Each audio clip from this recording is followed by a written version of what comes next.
आइए दोस्तों, एक नई कहानी के साथ आपको चलते हैं। किसी नगर में एक पंडित रहता था। उसे अपनी पत्नी से बहुत ही प्यार था। एक बार इन दोनों पति पत्नी की परिवार वालों के साथ लड़ाई हो गई, जिसके कारण इन्हें अपना घर छोड़कर दूसरे शहर में जाना पड़ा। रास्ते में जाते जाते उसकी पत्नी ने कहा, पतिदेव, मुझे पानी की प्यास सता रही है, कहीं से पानी लाओ ना। पत्नी की बात सुनकर पंडित पानी लाने के लिए निकल गया। जैसे ही वह पानी लेकर आया तो वह क्या देखता है, उसकी पत्नी मेरी पड़ी है। उसे देखते ही वह जोर जोर से रोने लगा। उसे रोते देखकर ऊपर से आवाज़ आई, हे पंडित, यह यदि तुम इसे अपनी आधी आयु दे दो तो यह बच सकती है। उस आवाज़ को सुनते ही पंडित ने सच्चे दिल से 3 बार कहा, हे भगवान, मैं अपनी खुशी से इसे अपनी आधी आयु देता हूँ। सच्चे दिल से की हुई प्रार्थना स्वीकार हो गई। उसी समय उसकी पत्नी जीवित हो गई। फिर दोनों ने मिलकर पानी पिया, कुछ जंगली फल खाए, इसके पश्चात चल पड़े। थोड़ी दूर जाने के पश्चात वह एक बहुत बड़े बाग में विश्राम करने लगे। फिर पत्नी ने कहा, मुझे बड़े जोर से भूख लग रही है। अपनी पत्नी की बात सुन पंडित उसी समय भोजन लेने के लिए चल पड़ा। पंडित के जाने के पश्चात वहाँ पर एक लंगड़ा गायक आया। उसकी आवाज़ में इतना जादू था कि पंडिताइन उसे सुनते ही दिल दे बैठी और उसके पास जाकर कहने लगी, गायक जी, आपकी आवाज़ में तो कमाल की जादू है। आपने मेरा मन जीत लिया है। अब तो तुम मेरे तन को भी अपनी बाहों में लेकर मुझे जीवन का सच्चा आनंद दो। यही मेरी इच्छा है। इसे तुम्हें अवश्य पूरा करना होगा। लंगड़ा गायक उस औरत की बात में फंस गया। प्रेम जाल से आज तक कौन बच गया पाया है। बस दोनों में खूब आनंद लिया।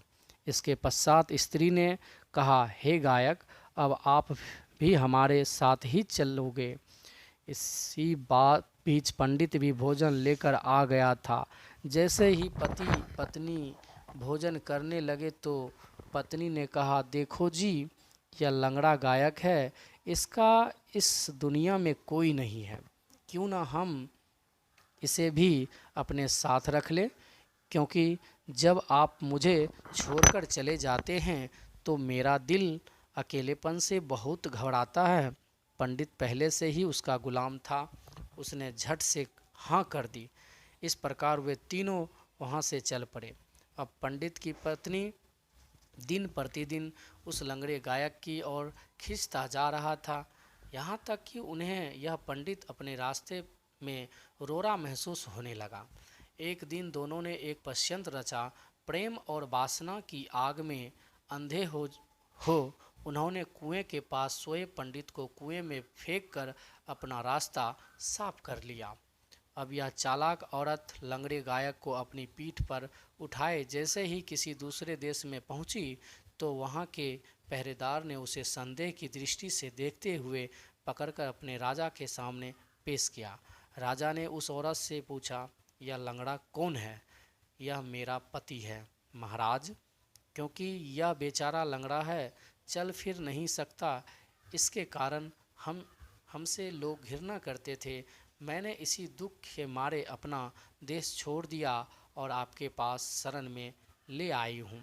राजा उस औरत की बात सुनकर समझ गया कि यह बेचारी बहुत दुख है। तभी झट से बोले, आओ, मैं तुम्हें रहने के लिए अपना गांव में इनाम देता हूँ। उनकी कमाई से तुम दोनों मौज मारो। फिर दोनों वहाँ रहने लगे। उधर किसी साधु ने पंडित को कुएं में से निकाल लिया और वह भी उसी देश के उसी गांव में पहुंच गया था। एक दिन उस स्त्री ने अपने पति को देख लिया। डर के मारे उसका बुरा हाल था, लेकिन उसने एक नई चाल चली। वह राजा के पास जाकर बोली, महाराज, यह पापी मेरे पीछे लगा है, शायद यह मेरी हत्या करना चाहता है। राजा ने उसी समय उसे बुलाया और औरत के कहने पर फांसी की सज़ा दे दी। लेकिन फांसी देने से पूर्व उसने इस पंडित की इच्छा क्या है पूछा जाए। तभी उस पंडित ने उस पापनी पत्नी की ओर गौर से देखते हुए कहा, देखो महाराज, यह औरत किसी समय मेरी पत्नी थी, आज यही मेरी शत्रु बन गई। राजा ने आश्चर्य से पंडित की ओर देखा, जैसे उसकी बात पर विश्वास ना आ रहा हो। इसीलिए उसने कहा, हे पंडित, तुम कोई सबूत दे सकते हो?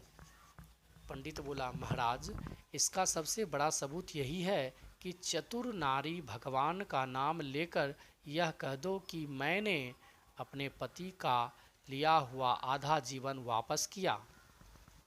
सभी लोग इस विचित्र बात को सुनकर हैरान से उन दोनों की ओर देख रहे थे।